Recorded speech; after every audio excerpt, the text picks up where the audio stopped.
Hello everyone, Assalamu alaikum. How are you all? I hope you are well.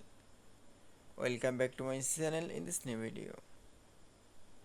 Today's video, how to convert EPS to PSD in Adobe Photoshop.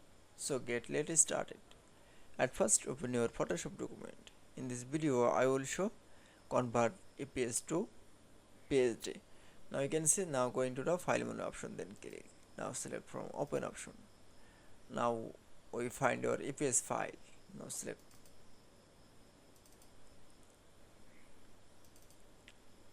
Now select from EPS file. Now select from open option.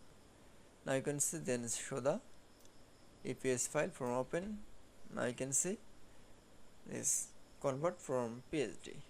Now going to the again file menu option, then click. Now select from save as option. Now select from format option, then click. Now we show the select from PSD option. Now select from save option. That it's. Now we check the file in the EPS to PSD. That it's. Now you can see EPS to PSD file in Adobe Photoshop is very easily. I hope you enjoyed the video. Please like, comment, share and subscribe my channel. Thanks for watching.